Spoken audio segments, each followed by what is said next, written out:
কালকে কালকে রাত্রেবেলা আমাদের কাছে একটা আমার সোর্স ইনফরমেশন আসে দুজন বিহারি তারা কিছু কন্টামিনেট নিয়ে আসছে চন্দ্রপুর মাঠের দিকে। তো এই খবরের ভিত্তিতে আমি আমার সাথে সংসদের সমাজ চাকমা এবং অন্যান্য পিএস এবং পিএসআর স্টাফরা আমরা অলরেডি ভেরিফিকেশন করার জন্য যাই। তো ওইখানে গিয়ে আমরা দুজনকে আটক করি। তাদের কাছে ওই ব্যাগ আমরা চেক করি। তো এই ব্যাগের মধ্যে এখানে 50টা স্টক বোতল পাওয়া গেছে। সবাই স্টক একদম স্ট্রং একটা মধ্যে থাকে। তো অ্যাকর্ডিংলি আমরা স্টক সিরাপ সিজ করি এবং বিহারের নালন্দার এলাকা বলছি তাদেরকে আমরা অ্যারেস্ট করি এবং স্পেসিফিক এনডিপিএস কেস নিয়েছি। আমরা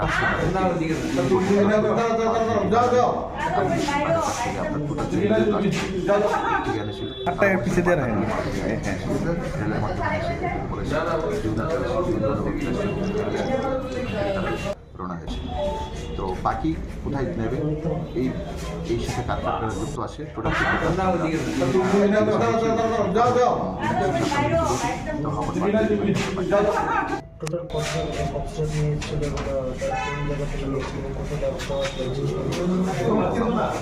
টোটাল 50টা স্টক সিরাপ ছিল। ঠিক আছে, তারা এখন জিজ্ঞাসা করছে তারা পাটনা থেকে মহাটা নিয়ে এসেছিল, রেলে নিয়ে এসেছিল, যেকোনো রেল স্টেশনে তারা নেমেছে। ওইখান থেকে তারা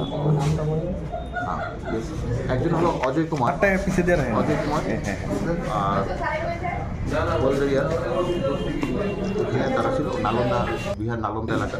আর ও ছিল নালন্দার একই গ্রামে। আরেকজন ছিল বিক্রম কুমার, ওর এই ছিল 20, দুজনে বিহার নালন্দা এলাকা। একজন হলো অজয় কুমার,